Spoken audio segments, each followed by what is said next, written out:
സങ്കീർത്തനങ്ങൾ അധ്യായം 78. ചരിത്രം നൽകുന്ന പാഠം. എൻ്റെ ജനമേ, എൻ്റെ ഉപദേശം ശ്രവിക്കുക, എൻ്റെ വാക്കുകൾക്ക് ചെവി തരുക.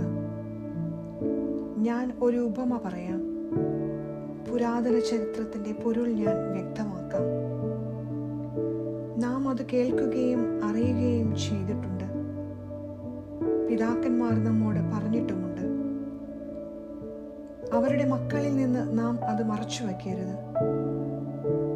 കർത്താവ് പ്രവർത്തിച്ച മഹത്തായ കാര്യങ്ങളും അവിടുത്തെ ശക്തി പ്രഭാവവും അത്ഭുത കൃത്യങ്ങളും വരും തലമുറയ്ക്ക് വിവരിച്ചു കൊടുക്കണം.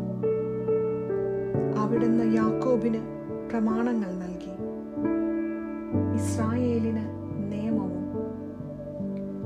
അത് മക്കളെ പഠിപ്പിക്കാൻ നമ്മുടെ പിതാക്കന്മാരോട് അവിടുന്ന് ആജ്ഞാപിച്ചു.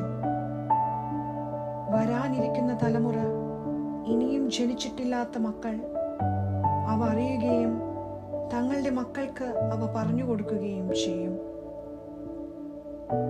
അവർ ദൈവത്തിൽ ആശ്രയിക്കുകയും അവിടുത്തെ പ്രവൃത്തികളെ വിസ്മരിക്കാതെ കൽപ്പനകൾ പാലിക്കുകയും ചെയ്യും.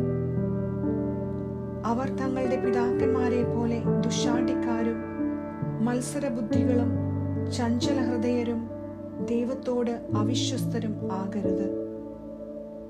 വില്ലാളികളായ എഫ്രായിംകാർ യുദ്ധദിവസം പിന്തിരിഞ്ഞോടി. അവർ ദൈവത്തിന്റെ ഉടമ്പടിയെ ആദരിച്ചില്ല. അവിടുത്തെ നിയമം അനുസരിച്ച് നടക്കാൻ കൂട്ടാക്കിയുമില്ല. അവർ അവിടുത്തെ പ്രവൃത്തികളും അവർ കണ്ട അത്ഭുതങ്ങളും മറന്നുകളഞ്ഞു. അവിടുന്ന് ഈജിപ്തിൽ സോവാൻ വയലിൽ അവരുടെ പിതാക്കന്മാർ കാണുകെ അത്ഭുതം പ്രവർത്തിച്ചു. അവർക്ക് കടന്നുപോകാൻ കടലിനെ വിഭജിച്ചു. അവിടുന്ന് ജലത്തെ കുന്നുപോലെ നിർത്തി. പകൽ സമയം അവിടുന്ന് മേഘം കൊണ്ടും രാത്രിയിൽ അഗ്നിയുടെ പ്രകാശം കൊണ്ടും അവരെ നയിച്ചു. അവിടുന്ന് മരുഭൂമിയിൽ പാറ പിളർന്നു. അവർക്ക് കുടിക്കാൻ ആഴത്തിൽ നിന്ന് സമൃദ്ധമായി ജലം നൽകി. പാറയിൽ നിന്ന് അവിടുന്ന് നീർച്ചാൽ ഒഴുക്കി. ജലം നദി പോലെ ഒഴുകി. എന്നിട്ടും അവർ അവിടത്തേക്കെതിരായി കൂടുതൽ പാപം ചെയ്തു. അത്യുന്നതനോട് അവർ മരുഭൂമിയിൽ വച്ച് മത്സരിച്ചു. ഇഷ്ടമുള്ള ഭക്ഷണം ചോദിച്ച് അവർ ദൈവത്തെ പരീക്ഷിച്ചു. അവർ ദൈവത്തിനെതിരായി സംസാരിച്ചു. മരുഭൂമിയിൽ മേശയൊരുക്കാൻ ദൈവത്തിന് കഴിയുമോ? അവിടുന്ന് പാറയിൽ അടിച്ചു. ജലം പൊട്ടിയൊഴുകി, നീർച്ചാലുകൾ കവിഞ്ഞു. എന്നാൽ ജനത്തിന് അപ്പവും മാംസവും നൽകാൻ അവിടത്തേക്ക് കഴിയുമോ?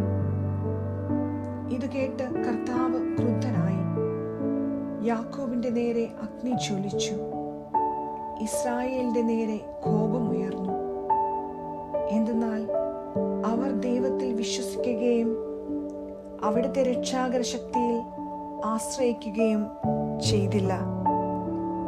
എങ്കിലും അവിടുന്ന് ആകാശത്തോട് ആജ്ഞാപിച്ചു, വാനിടത്തിന്റെ വാതിലുകൾ തുറന്നു.